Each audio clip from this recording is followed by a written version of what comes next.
What if your first paycheck was actually the most expensive financial decision of your life and nobody told you it was happening?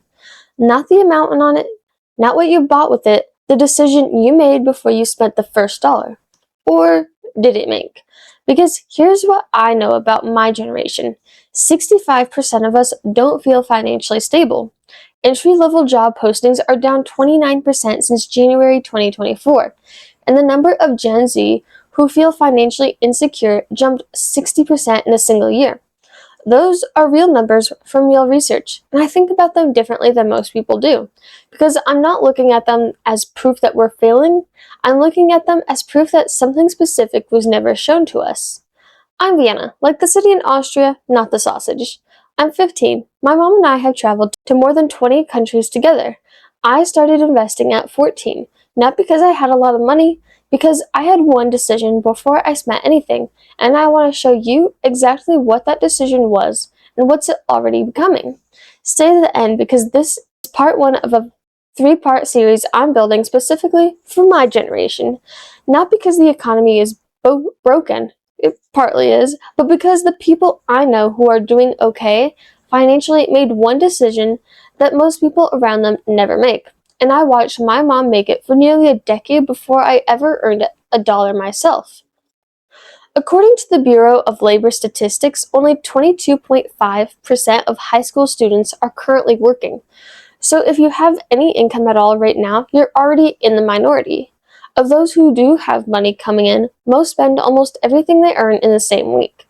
Not because they're careless, because nobody showed them what one small piece of that money does when you don't spend it. I earn about $180 a month doing odd jobs and chores, whatever comes in. Some of my friends have a part-time job and take home around $600 a month after taxes. Whether it's $180 or $600, the question is exactly the same. What do you do before you spend any of it?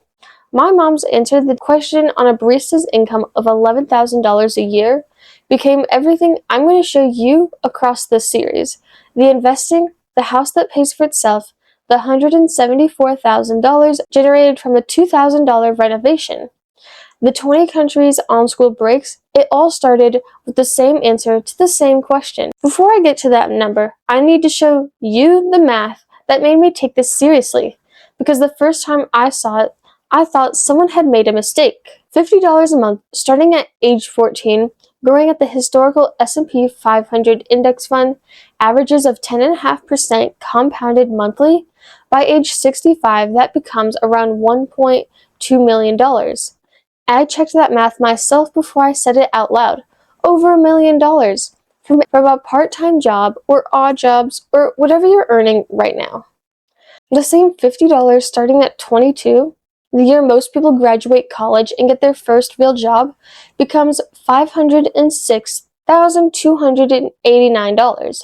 Starting at 30, it becomes $216,132. The same amount, the same rate. The only variable is when you started. The gap between starting at 14 and starting at 22 is $669,659 on the same $50. That gap isn't income. The gap is time, and right now you have more of it than you will ever have again. My mom figured this out later than she wanted to. She told me that directly. By the time she understood it, she had years she couldn't get back.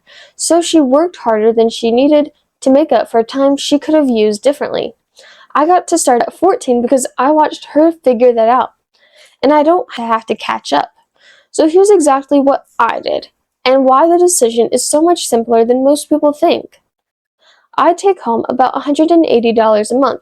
I automated $50 of it before I ever saw the rest. Gone. Straight into an S&P 500 index fund.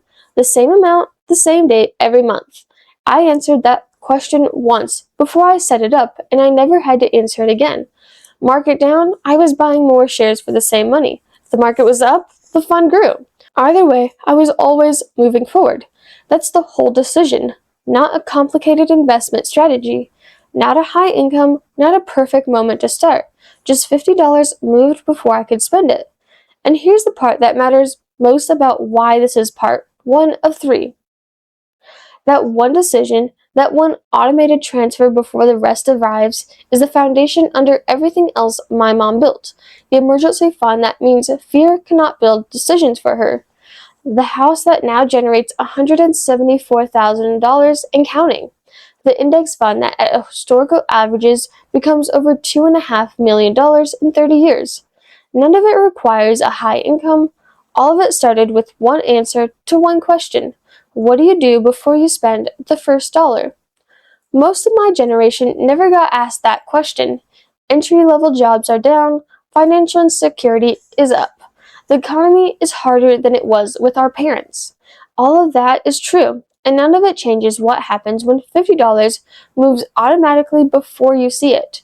The system doesn't know the economy is hard, it just knows how long it's been running. 65% of my generation doesn't feel financially stable, but that number isn't fixed. It's not a fact about who we are. It's a fact that we were never shown. And the 35% who do feel stable, they're not all earning more. Most of them just made one decision earlier, before the dollar was spent. That decision is available right now, on whatever you're earning, in whatever state the economy is in. So before you close this, what's one thing that would change if you had automated $50 before your next paycheck? Drop it in the comments. I read every single one. And if this made you see something you can't unsee, share it with one person who needs to hear it. Not a group, just one person. That's how ideas like this actually spread. Make sure to subscribe to Wandering Vienna because part 2 of this series is something I don't think our generation has ever seen connected this way before. I'm 15. I'm not a financial advisor. I'm not telling you what to do with your money. I'm sharing what I watched my mom do. This is her story, and if it makes sense for you, you're welcome to try it. That's completely up to you. I'm Vienna, like the city in Austria, not the sausage. And make sure to come back because there's always more to explore. Bye!